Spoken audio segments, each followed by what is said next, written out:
Hello students, how are you? I hope you all are doing well. Now students, this is your environmental studies class and today we will read Looking Around volume 3rd class 5th and chapter number 19. Okay, the chapter number 19 is students a seed tells a farmer's story. All right, and this is video second. This is video third. All right students, it's a video third. So let's start video third of chapter number 19. Okay, so students, first we have to discuss about some points. Okay, so let's see. The Bajra seed saw difference in the way Damji Bhai and Hasmukh did farming. For example, in irrigation, plowing, etc. What were these differences? Okay, the Bajra seed saw differences in the way Damji Bhai and Hasmukh did farming. Okay, for example in irrigation ploughing etcetera. Okay, तो students बाजरे के बीज ने, ठीक है, बाजरे के बीज ने दामजी भाई की खेती और हसमुख की खेती, ठीक है, जिसमें कि इरिगेशन था, सिंचाई थी एंड प्लोविंग, ज़मीन खेतों को जोतना आदि था, तो इन सब की खेती को देखा. So what were these differences, तो क्या अंतर उसने देखे. ठीक है, बाजरे के बीज ने दामजी भाई की खेती और हसमुख की खेती में क्या क्या अंतर देखे. ओके स्टूडेंट्स, तो जैसा कि अभी हमने चैप्टर में पढ़ा था कि बाजरे के बीज ने पहले दामजी भाई की खेती देखी और फिर जब दामजी भाई बूढ़े हो गए और जब उनके बेटे हसमुख ने खेत की और परिवार की जिम्मेदारी संभाल ली तो उन्होंने फिर अपने ढंग से खेती करी थी और काफ़ी मुनाफा और तरक्की भी उन्होंने ली थी. ओके, तो स्टूडेंट्स बाजरे के बीज को क्या क्या अंतर दिखे दामजी भाई की खेती और हसमुख की खेती में. Okay students, so we can say students पहले दामजी भाई की खेती में बीजों को स्टोर किया जाता था, है ना. पहले बीजों को क्या किया जाता था, स्टोर किया जाता था ताकि अगले साल उन बीजों से अगली फसल को बोया जाए. लेकिन हसमुख की खेती के समय वे लोग बीजों को स्टोर नहीं करते थे, वे बाजार से नए बीजों को लेकर आते थे. ठीक है, और दामजी भाई की खेती में लोग काम करते थे. ठीक है, उनके खेतों में जुताई का काम बैल करते थे और ह्यूमन पावर वहाँ पर बहुत ज़्यादा था, लोग काम करते थे. लेकिन हसमुख की खेती में बैलों की जगह ट्रैक्टर ने ले ली थी और नए नए कृषि उपकरण वे लेकर आ गए थे. ऑलराइट, और उनको बहुत ज़्यादा मुनाफा भी हो रहा था. Okay, so we can say that Damji Bhai did farming in a different way than how Hasmukh did. Okay, Damji Bhai followed the traditional method of farming. He used bullocks to plow the fields. He started grains to be used as seeds. Okay, Hasmukh on the other hand started modern or new methods of farming. He bought tractor to plow the field, expensive fertilizers used to grow more crops. तो ये difference था हसमुख की खेती और दामजी भाई की खेती में. ठीक है, तो एक बार फिर से सुनिए स्टूडेंट्स, क्या डिफरेंस था. पहले हम दामजी भाई की खेती के बारे में बताएंगे. Damji bhai did farming in a different way, ठीक है, then how Hasmukh did.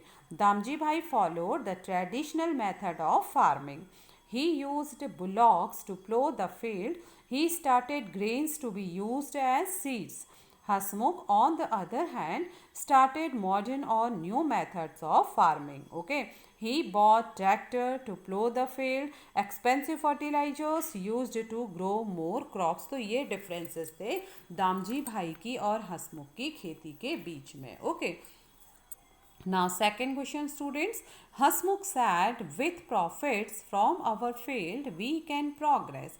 What is your understanding of progress? Okay, तो जैसे कि हसमुख ने कहा कि with profit, इस फ़ायदे से हमें जो खेतों से मिलने वाला जो मुनाफा हो रहा है इससे हम विकास कर सकते हैं, हम तरक्की कर सकते हैं. What is your understanding of progress? Okay, तो आप स्टूडेंट्स तरक्की से, प्रोग्रेस यानी तरक्की से आप क्या समझते हैं. जैसे कि हसमुख ने कहा कि खेती के मुनाफे से, खेतों से मिलने वाले मुनाफे या लाभ से हम और तरक्की कर सकते हैं. तो आपके विचारों में तरक्की क्या है. Okay, so students, according to this chapter and according to me, that progress means a better lifestyle. Okay, people get better standard of living like education, medical and nutritious food. ठीक है, तो वो ही क्या कहलाती है, तरक्की कहलाती है. ठीक है, अगर हम इस चैप्टर में पढ़े हसमुख के शब्दों को अगर हम देखें और अगर हम प्रैक्टिकली इस चीज़ को देखें कि तरक्की क्या है, तो students progress means a better life style. ठीक है, जब हम एक बहुत अच्छे आदर्श ढंग से जीवन जीते हैं, सभी आवश्यक सुविधाओं के साथ जब हम जीवन जीते हैं, अच्छी शिक्षा के साथ, अच्छे स्वास्थ्य के साथ, अच्छे पौष्टिक भोजन के साथ जब हम अपना जीवन जीते हैं, that is a progress. Okay, so progress means a better lifestyle. People get better standard of living like education, medical and nutritious food. Okay, now next students write. Okay, now you have to write, but this time you just listen whenever school will open. Okay, and when our written work will start, then definitely we will do these questions. Okay, this time you orally listen students, and if you want to write, so you can write in your rough copy. Okay, but when we start our writing work, then you will write in these questions in your fair copy. All right, so now let's see what kind of progress would you like to see in your area. Okay, तो students आपको बताना है कि आप अपने गांव या अपने इलाके में, ठीक है, आप अपने इलाके में जहाँ पर आप रहते हैं वहाँ पर आप क्या क्या तरक्की देखना चाहते हैं, क्या प्रोग्रेस आप वहाँ पर देखना चाहते हैं. तो स्टूडेंट्स जहाँ पर हम रहते हैं तो वहाँ पर हमें किस चीज़ की आवश्यकता होती है, अच्छी सड़कों की, अच्छी लाइट की, जो वहाँ पर ग्राउंड्स हैं सभी जगह क्लीनलीनेस हो, हमारे सराउंडिंग क्लीन हो और गुड पब्लिक ट्रांसपोर्ट सिस्टम हो. ठीक है, so we can say that I would like to see following progress in my area. Okay, I would like to see following progress in my area, just like number 1, better roads. Okay, better roads and proper light facilities. All right, all around cleanliness. ठीक है, हमारे चारों ओर की स्वच्छता की भी हमें आवश्यकता होती है. And a good public transport system, और पब्लिक ट्रांसपोर्ट सिस्टम भी वहाँ पर हो ताकि अगर कभी हमें ट्रांसपोर्टेशन करना पड़े, हम कभी इधर उधर जाएं तो हमें इजीली ट्रांसपोर्टेशन मिल सके. Okay, so again I am repeating this answer. I would like to see following progress in my area: better roads, all around cleanliness, a good public transport system. All right, now next topic students, more and more expenses. Okay, अब हम पढ़ेंगे कि expense means खर्चा. ठीक है, more and more ज़्यादा खर्चा, खर्चे पर खर्चा. ओके, और अधिक खर्चा. तो चलिए पढ़ते हैं. The next 20 years saw even more changes. Without cows and buffaloes, there was no cow dung to be used in the fields as fertilizers. Hasmukh had to buy expensive fertilizer. Okay, Hasmukh had to buy expensive fertilizer. The new kinds of seeds were such that the crops were easily affected by harmful insects. Okay, medicines had to be sprayed on the crops to keep away. Okay, the next 20 years, अगले 20 सालों में saw even more changes. ठीक है, अगले 20 सालों में बहुत से बदलाव आए. विदाउट काउज एंड बफलो, बिना गाय और भैंस के. There was no cow dung, वहाँ पर कोई भी काउ डंग नहीं था. ठीक है, काउ डंग मीन्स गोबर. ठीक है, गाय का गोबर नहीं था. To be used in the fields as fertiliser, जिसका इस्तेमाल खेतों के लिए उर्वरक के रूप में किया जाता है. Okay, Hasmukh had two by expensive fertiliser. अब हसमुख को महंगे खाद उर्वरक, ठीक है, महंगे उर्वरक उसको अब लेने पढ़ते थे. The new kinds of seeds were such that the crops were easily affected by harmful insects, और जो नए प्रकार के बीज थे फसलों के, ये आसानी से, ठीक है, इनको जो हार्मफुल इफ़ेक्ट थे, मीन्स कि जो ये बाज़ार में नए बीज मिलते थे, नए प्रकार के बीज इनको मिलते थे, तो इनसे, इन बीजों से जो फसलें उगती थी, such that the crops were easily affected by harmful insect, वे आसानी से उस फसल पर जल्दी कीड़े लग जाते थे, ठीक है। वे हार्मफुल इंसेक्ट से, हानिकारक कीड़ों से वे अफेक्ट आसानी से हो जाते थे, okay. Medicines had to spread on the crops to keep away, और जो मेडिसिन्स होती थी, जो दवाइयाँ का छिड़काव होता था, जो स्प्रे होता था फसलों में, जो दवाइयों का स्प्रे किया जाता था to keep away the insect, वे इंसेक्ट को दूर तो करते थे, okay. Oh what a bad smell these had, लेकिन उससे बहुत ही गंदी बदबू आती थी, okay. And how expensive they were, और ये कितनी महंगी होती थी, ओके। तो बीज कहते हैं कि खर्चे पर खर्चा तो इनका होता रहा, मीन्स कि अगले 20 सालों में बहुत से बदलाव तो आए। गाय बैल नहीं तो गोबर भी नहीं मिला, तो हंसमुख ने नई खाद डालनी शुरू करी, फर्टिलाइजर्स उसने यूज करना शुरू किया, और जो नए बीज थे जिनसे वे यूज़ करते थे फसलों को उगाने के लिए, उनसे उगी फसल पर जल्दी से कीड़े लग जाते थे, वे हार्मफुल कीड़ों से प्रभावित हो जाते थे, और फसलों पर दवाई का स्प्रे भी करना पड़ता था, ठीक है। और उसकी बदबू बहुत ही गंदी होती थी, और हंसमुख का बहुत ज़्यादा पैसा इन सब में खर्च होने लगा, okay. The canal water was not enough for the new crops. All the farmers used pumps to lift water from deep under the ground. To meet all these expenses, loan had to be taken from the bank. Whatever little profit was made was used to repay the loan. Okay. The canal water was not enough for the new crops. अब जो नहरों का पानी था वो नई फसलों के लिए पर्याप्त नहीं था, ठीक है। और नहर का पानी धीरे धीरे क्या होने लगा, कम होने लगा, वो पर्याप्त नहीं हो रहा था। All the farmers used pumps to lift water from deep under the ground, और सभी किसान जमीन के नीचे से कई गहरे से पंप लगाकर, पंप का इस्तेमाल करके पानी को निकाल लेते थे, ठीक है। जो गांव के सभी लोग थे अपने अपने पंप लगाकर जमीन के बहुत नीचे से बहुत अधिक पानी खींचते थे। To meet all these expenses, loans had to be taken from the bank, okay। अब इन सभी चीज़ों में उसको बैंक से काफ़ी क्या करना पड़ा, पैसे भी लेने पड़े, ठीक है। खर्चे पर खर्चे होते रहे, जो मुनाफे का पैसा था वो बैंक के कर्जे में कटने लगा, ओके। तो क्या हुआ, to meet all these expenses loan had to be taken from the bank. अब इतने ज़्यादा खर्चों के लिए उसे बैंक से लोन लेना पड़ा। Whatever little profit watch made, और जो भी थोड़ा बहुत मुनाफा होता watch used to repay the loan, वह लोन चुकाने में इस्तेमाल कर दिया जाता, okay.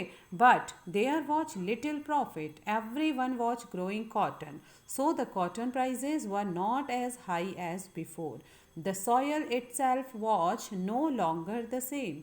Growing the same crop over and over and using so many chemicals had affected the soil so much that now nothing could grow well there, okay। It was becoming difficult to earn a living by farming alone, okay। But there was little profit, लेकिन अब profit बहुत कम था, ठीक है। मुनाफा अब कम होने लगा, ठीक है। मुनाफा क्या होने लग गया था, कम होने लग गया था, क्योंकि जितना भी मुनाफा होता वो बैंक के लोन में कट जाता। एवरीवन वाज ग्रोइंग कॉटन, और प्रत्येक व्यक्ति अब कपास उगा रहा था। So the cotton prices were not as high as before, तो इसलिए अब जो कॉटन के प्राइस थे, कपास की जो कीमत थी, वे पहले की जैसी ऊंची नहीं थी, ज़्यादा प्राइस उसके अब नहीं थे, क्योंकि सब लोग कॉटन उगाने लगे तो उसकी पैदावार ज़्यादा हो गई।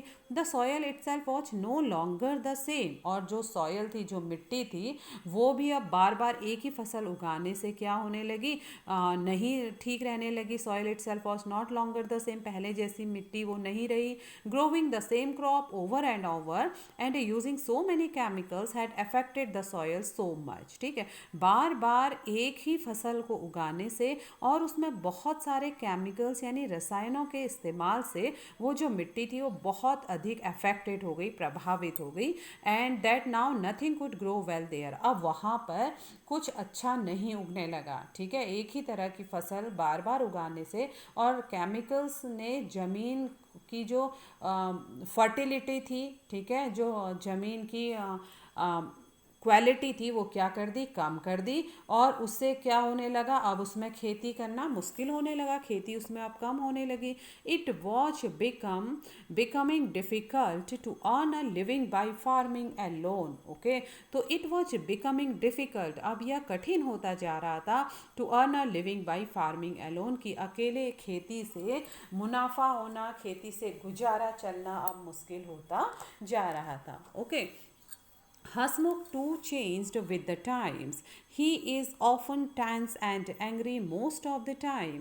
His educated son Perez did not want to do farming. He now started work as a truck driver. After all, the bank loans still had to be repaid. Often Perez doesn't come home for days. At times, he is away for a week. 2 days back, when he came home, Perez started looking for something. When he came, he asked his mother. उसने अपनी माँ से कहा, where is दादी wooden seat box? It will be useful to keep the screw and tools for the truck. Now, do you understand why I told you my story? Okay. So, Hasmukh too changed with the times. अब हसमुख पहले जैसा नहीं रहा, उसमें भी बदलाव समय के साथ आने लगे. He is often tense and angry. Okay, often means अक्सर. अब वह अक्सर परेशान रहता था और गुस्से में रहता था. His educated son, उसका जो पढ़ा लिखा बेटा था जिसका नाम परेश था, did not want to farming. अब वह खेती नहीं करना चाहता था. He now started work as a truck driver. अब उसने ट्रक ड्राइवर का काम करना शुरू किया. After all, the bank loans still had to repay. After all, क्योंकि अब बैंक के जो लोन थे, जो कर्ज था, वो भी तो रिपेट करना था, फिर से चुकाना था. ठीक है, तो उसे अब बैंक का कर्जा चुकाने के लिए उसे काम करना था. Often Paresh does not come home for days. अक्सर परेश कई दिनों तक घर नहीं आता. At times he is away for a week. कभी कभी तो वह एक हफ्ते भी घर में नहीं रहता. एक हफ्ते तक वो घर नहीं आता क्योंकि उसे ट्रक चलानी होती थी, दूर दूर जगह जाना होता था. 2 days back, 2 दिन के बाद, when he came home, जब वह घर आया, Paresh started looking for something. अब परेश कुछ चीज़ को ढूंढने लगा. he asked his mother. उसने अपनी मम्मी से पूछा, where is दाजी's wooden seed box? Okay, तो उसने कहा कि दाजी का लकड़ी का बीज रखने वाला डब्बा कहाँ है. It will be useful to keep the screw and tools for the truck. तो उसने कहा कि यह डब्बा, यह जो बक्सा है लकड़ी का जिसमें बीज रखे जाते थे, अब यह ट्रक के औजारों और स्क्रू, पेच आदि रखने के लिए इस्तेमाल होगा, प्रयोग किया जाएगा. Now do you understand why I told you my story. Okay, तो अब आप समझे कि बीज कहता है बाजरे का बीज. अब आप समझे मैंने आपको अपनी कहानी क्यों बताई, क्योंकि समय के साथ साथ ऐसा बदलाव हुआ कि जिन लकड़ी के बक्से में बीज रखे जाते थे और बहुत अच्छा घर चल रहा था, किसी भी प्रकार की परेशानी नहीं थी, और उन बीजों को हटाने से अब वह घर अस्त व्यस्त हो गया. उसको बैंक लोन्स लेने लगे और उसका गुजारा नहीं होने लगा, और ट्रक ड्राइवर बनकर उनके बेटे ने उस बीज रखने वाले डब्बे का इस्तेमाल फिर अपने टूल्स रखने के लिए किया. ओके, तो क्या बताया उसमें कि जब हसमुख ने अपने ढंग से खेती करनी शुरू करी थी, तो हसमुख भी अब पहले जैसा नहीं रहा, वह चिड़चिड़ा हो गया था. उसका जवान बेटा परेश पढ़ लिख कर खेती का काम नहीं करना चाहता था. बैंक का कर्जा चुकाने के लिए ट्रक ड्राइवर का वो काम करने लगा, और कभी तो रात रात भर घर नहीं लौटता, और कभी हफ्ते भर भी वह घर नहीं लौटता.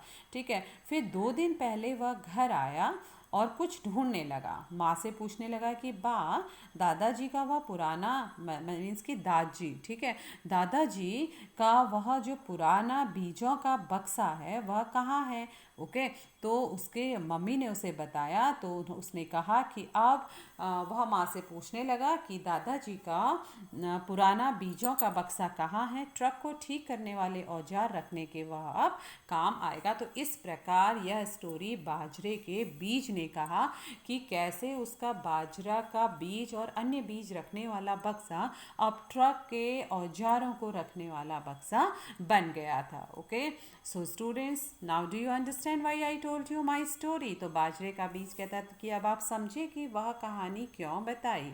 Okay, now students discuss and think. Okay, अब आप डिस्कस करिए, विचार विमर्श करिए, सोचिए एंड थिंक. ठीक है, सोचिए और चर्चा करिए.